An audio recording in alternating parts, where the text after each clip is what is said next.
क्या हो रहा है ये? क्यों रे बेईमान, तू ये पेपर लेने आया था यहाँ पे? मुझे तो पहले ही पता था कि तू झूठ बोलकर इस घर में घुसा है, लेकिन मुझे ये नहीं पता था कि तेरी नीयत में इतना बड़ा खोट है। तू इतना नीचे गिर चुका है कि आधी रात को एक कुंवारी लड़की के कमरे में इस तरह बहाने बनाकर घुसाएगा। प्लीज जरा सोच समझ के बात कीजिए, ऐसा कुछ भी नहीं है। मैं सिर्फ बात करने आया था साक्षी से, और कुछ भी नहीं। बात करने आया था तू? अच्छा, तो ऐसी कौन सी अर्जेंट बात थी जो तुझे ऐसा झूठ बोलकर घर में घुसना पड़ा? दादी, रवि जी जो एकदम सही कह रहे हैं, उसने मुझसे बात करने आए थे। तो चुप कर लड़की, इसको तो आज मैं छोड़ूंगी नहीं। अरे कोई गैरतमंद इंसान इस तरह की हरकत करता है? इसका तो पूरा खानदान ही बेगैरत है। पहले मेरी बड़ी पोती को धोखा देकर उससे शादी कर ली, अब इस पर डोरे डाल रहे। अरे प्लीज, मैं सिर्फ बात करने आया था और कुछ भी नहीं। मैं सब जानती हूँ। ये जो तू भला मानस का मुखौटा पहन के घूमता है ना, बड़ा भले मानस बनता फिरता है ना, आज तेरी सच्चाई में सबके सामने खोल के रहूं। बात सुनिए, सब कुछ भी नहीं है।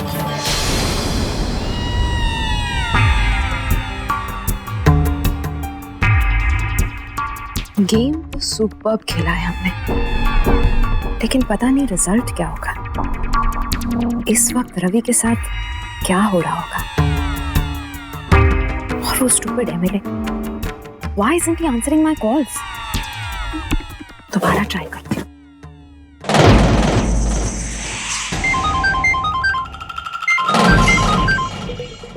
इस औरत में सबर नाम की चीज ही नहीं। सुबह से बार बार फोन करके दिमाग खराब करे। फोन को साइलेंट पे डाल देता हूँ, बजने दो सब। अभी से क्या कहूँ कि मैं शादी क्यों कर रहा हूँ? मैं बताने जाऊंगा तो 10 सवाल पूछेगी। क्यों, किस लिए, रवि और देविका को अलग करना है कि नहीं? इसमें अकल भी नहीं है ना कि इसे समझाऊं कुछ। मैं तो बस कुछ समय के लिए देविका पर से पहरा उठा रहा हूं, लेकिन इसे बता नहीं सकता, क्योंकि अगर इसे बताया तो ये बना बनाया खेल बिगाड़ देगी। बजने दो फोन, जब मिलेगी तब देखते हैं। इतनी बार कॉल ट्राई किया इसे, ना फोन उठा रहा है, ना किसी मैसेज का जवाब दे रहा है, ना खुद कोई मैसेज कर रहा है। क्या ये सच में इतना बिजी है या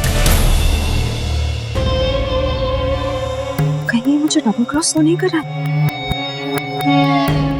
नहीं निविक, तुम इस एमएलए पर इस तरह ब्लाइंडली ट्रस्ट नहीं कर सकते। तुम्हें इस गेम का कंट्रोल खुद अपने हाथों में लेना होगा। कल सुबह जाकर खुद देख कर आते हैं कि आखिर ये एमएलए साकेत कपूर कर क्या रहा है।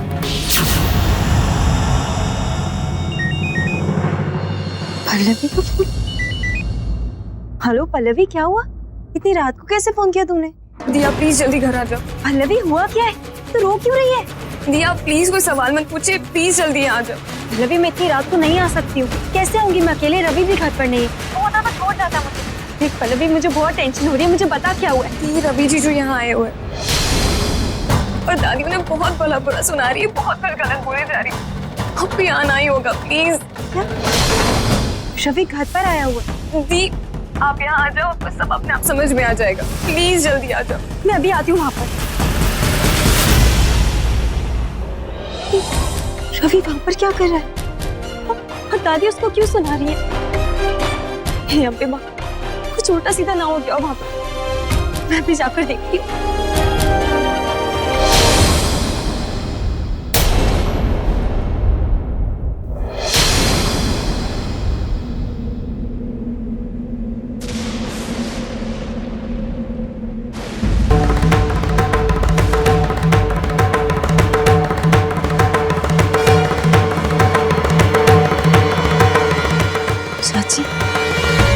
चाची क्या हुआ? चाची क्या हुआ है? इतना रो क्यों रही? चाची बताओ ना क्या हुआ है? और सब लोग ऐसे क्यों खड़े? पल्लवी मेरी तरफ देख, मुझे बता क्या हुआ है? तूने मुझे फोन किया था ना? क्या हो गया है सबको? बता ना पल्लवी। चाची अब क्यों रो रही हो इतना? चाची प्लीज मुझे बताओ क्या हो गया है? चाची बोलो ना कुछ। साक्षी,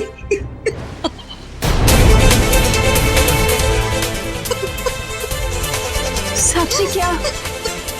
चाची साक्षी क्या?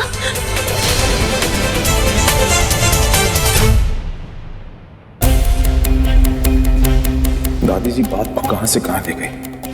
देविका सुने की तो क्या सोचेगी। वो तो पहले से ही मेरी किसी बात पर विश्वास नहीं करती, ऊपर से ये दादी जी का बिना बात का ड्रामा।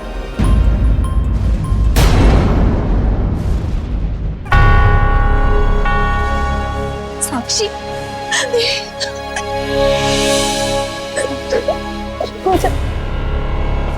क्या हुआ है? मुझे बता। दादी दादी क्या? साक्षी साक्षी बोल, कुछ कहा दादी ने तुझसे? साक्षी बताना क्या हुआ है, क्या कहा दादी ने? तू चल मेरे साथ।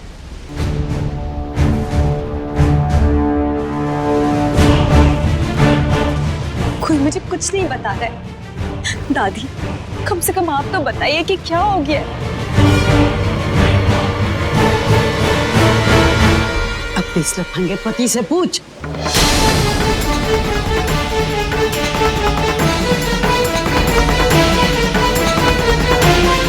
तो तुमने फिर कुछ कर दिया।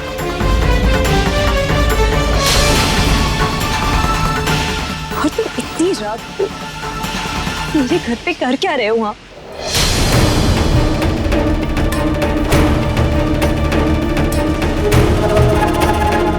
पल्लवी, तूने मुझे आने को कहा था ना, तूने फोन किया था ना मुझे बताना क्या हुआ है। सब रो क्यों रहे हैं? जी वो दादी ने रवि जीजू और साक्षी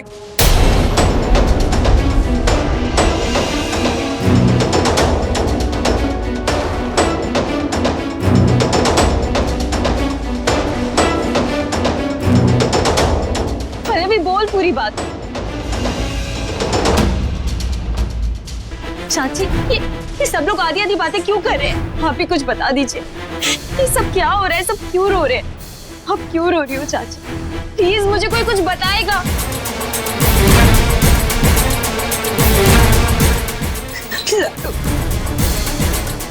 साक्षी क्या? साक्षी बीजू साक्षी के कमरे में गई थी मुझसे कुछ बात करने, और उस वक्त बीजू ने रवि को और साक्षी को एक दूसरे के साथ गले मिलते देखा।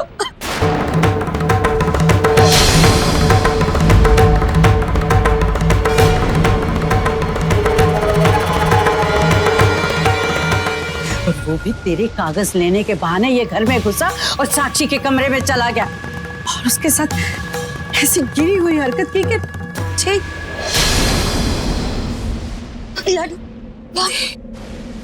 देविका, ऐसा कुछ नहीं है जैसा दादी बोल रही है। बस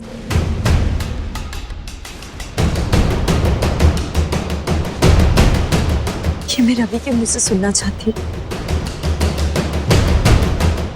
बोलो रवि, तुम इतनी रात को साक्षी के कमरे में क्या कर रहे थे?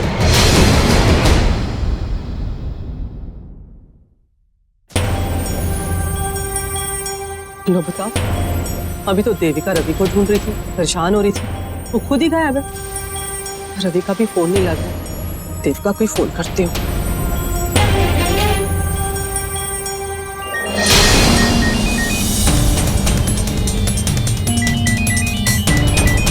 अंजू आंटी का फोन, क्या करूं? नहीं, इस वक्त मुझे रवि का जवाब सुनना ज्यादा जरूरी है।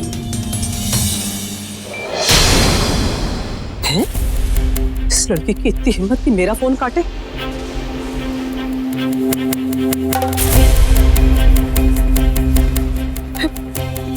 वो कहीं ऐसा तो नहीं कि रवि आया हो और देविका उसे लेके बाहर चली गई? लो बताओ, जरा सी बातें क्या सुना दी, इतना असर हो गया। इतने खराब मौसम में कहाँ घूम रहे हैं दोनों? कहीं बारिश में भंगड़ा पाने तो नहीं गए? देविका एक काम करते हैं, घर चलो, वहां चल के बात करेंगे। नहीं, मुझे अभी यही इसी वक्त तुमसे बात करनी है, सबके सामने जानना है।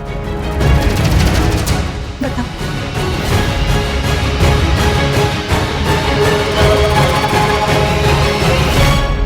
हाँ, वरना घर जाके पता नहीं कौन सी कहानी सुना दे। यही बोल जो तुझे बोलना है।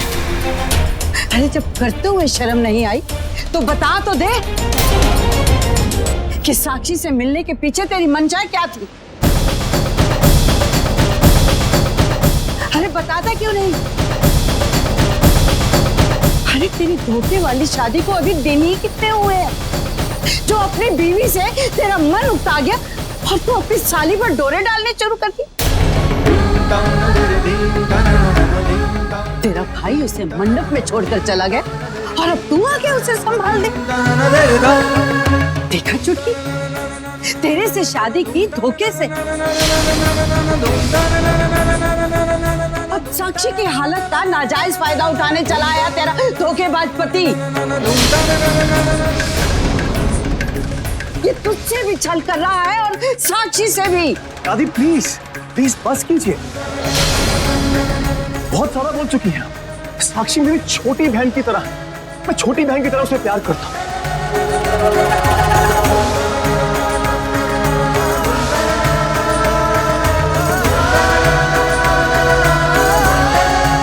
मैं यहाँ पर सिर्फ ये जानने के लिए आया था कि साक्षी ने साकेत के साथ शादी करने के लिए क्यों हाँ कर दी, क्योंकि मैं नहीं चाहता कि साक्षी की शादी साकेत के साथ हो। अगर उसकी शादी साकेत के साथ हो गई तो उसकी जिंदगी बर्बाद हो जाएगी।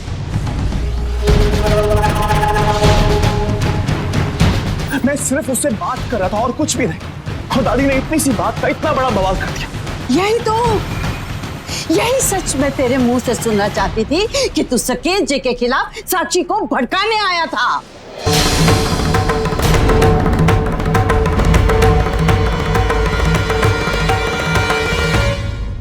कि तू एक बार फिर से इस घर की खुशियां बर्बाद करने आया था। यही सच तेरे मुंह से उगलवाने के लिए मुझे इतना बड़ा हंगामा खड़ा करना पड़ा। क्या कहा तूने?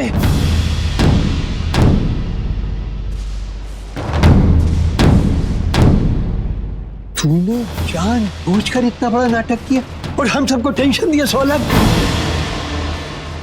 अरे सावित्री, अपनी पोती की इज्जत का भी ख्याल नहीं किया। तूने ये भी नहीं सोचा कि इतनी बकवास का उस बेचारी लड़की पर क्या असर पड़ेगा। और ये रवि हमारे घर का बड़ा दामाद है, उस पर इतना घिनौना इल्जाम लगाते हुए तेरी जीभ नहीं कटते। शरीर औरत, तेरी हिम्मत।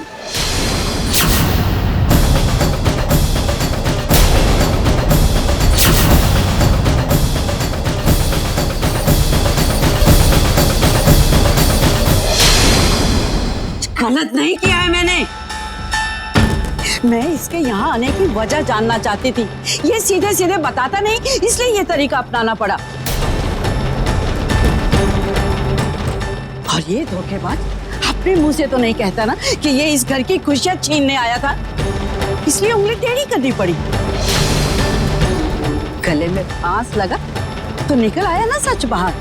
तो बस मुझे कुछ भी करने से पहले एक बार सोच तो लिया होता आपने। सोचा था, और जो सोचा इस घर के लिए सोचा। अरे मैंने तो सब कुछ साक्षी की खुशी के लिए किया, क्योंकि ये मुश्तंडा तो इस घर की खुशी के लिए कभी सोचेगा नहीं, बल्कि ये तो चाहेगा कि इस घर में हमेशा गम का माहौल बना रहे। ये कभी नहीं चाहेगा कि हम इस दुख से कभी बाहर निकलें, बल्कि ये तो चाहेगा कि इसके भाई के किए के लिए हम किस्मत को कोसते रहे और सारी उम्र रोते रहे। लेकिन मैं इसके इरादों को पूरा नहीं होने दूंगी। कान खोल के सुन लो तुम सब। इसे ये नहीं दिखाई देता कि इसके भाई के किए की वजह से हम लोगों की समाज में इतनी बदनामी हुई है, हमारी इज्जत दांव पे लगी है और साकेत जी उसे बचाना चाहते हैं। अरे ऐसे ऊंचे ओहदे वाले, इतनी बड़ी हैसियत वाले इंसान के लिए रिश्तों की क्या कमी है? नहीं, वो सिर्फ हमारी खातिर दौड़े चले आए और ये साक्षी को उन्हीं के खिलाफ भड़का रहे। भगवान जाने कि इसकी मंशा क्या है। इसके पास ऐसी कौन सी वजह है कि ये नहीं चाहता कि हम इस मुश्किल से कभी बाहर निकले। अरे वो तो अच्छा हुआ कि मैं टाइम पर पहुंच गई साक्षी के कमरे में, वरना ये तो उसे उकसाकर घर से भगा चुका होता। तब क्या करते हम?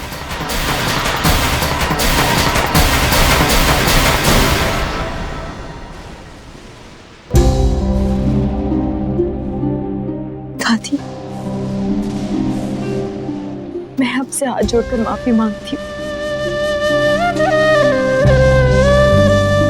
रवि ने जो कुछ किया है उसके लिए माफ कर दीजिए।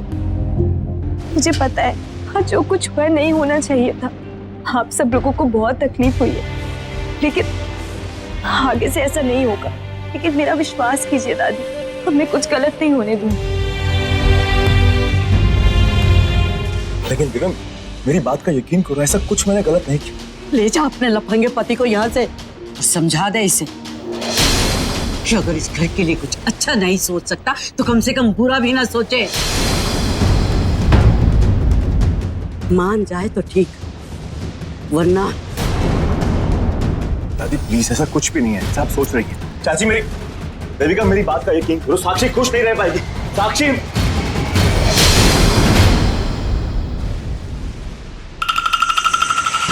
बड़ा आया था मेरे मंसूबों को मिट्टी में मिला, चखा दिया ना मजा। साक्षी प्लीज तू रो मत। अरे दादी का नेचर तो पता है ना तुझे, उनको बस किसी तरह अपनी मर्जी चलानी है। रवि जी जो है ना तेरे साथ, तो कुछ ना कुछ अच्छा जरूर करेंगे तेरे लिए।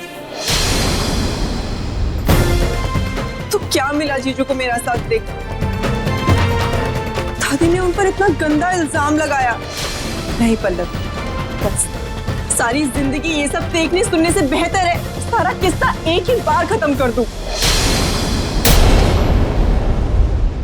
क्या मतलब है तेरा? क्या करना चाहती है तू? ये जिंदगी मेरी है ना पल्लवी, तो अब मेरे जो मन में आएगा मैं वो करूं। सारी आर्ग्यूमेंट्स ही खत्म हो जाएंगी, हमेशा हमेशा की। हे भगवान, ये साक्षी करना क्या चाहती है?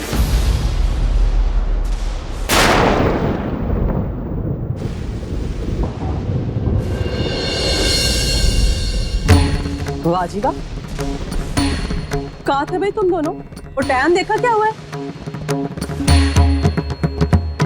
रवि पुत्र ये बढ़िया है, वो शादी हो गई तो बोटी को लेकर आता था और बाहर घूमता रहेगा। वो माँ को बताने की भी जरूरत नहीं है। नहीं आंटी जी, वो इसकी गलती नहीं थी, एक्चुअली मैं। अच्छा तो आप समझिए, ये तक दिन दिन का आइडिया तेरा था।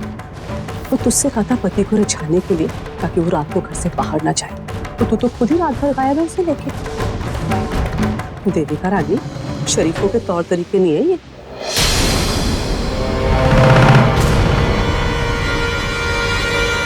चल ठीक है, जाओ जाके कपड़े बदलो, ये बेमौसम की बरसात है, बीमार पड़ जाना है। तो तू खड़ा खड़ा क्या सोच रहा है? तो तुझे अलग से कहना पड़ेगा, तो कपड़े बदल ले भाई।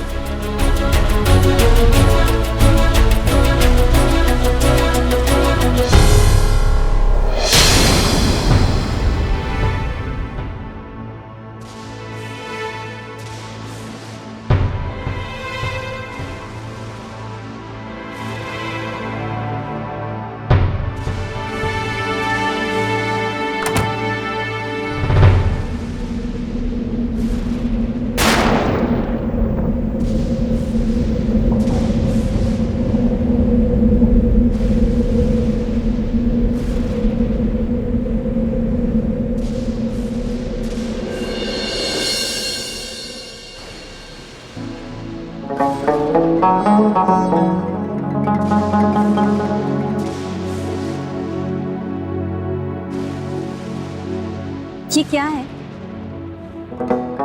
क्या मतलब? ये मेरा है। हाँ मैम, सॉरी, मालूम नहीं था मुझे।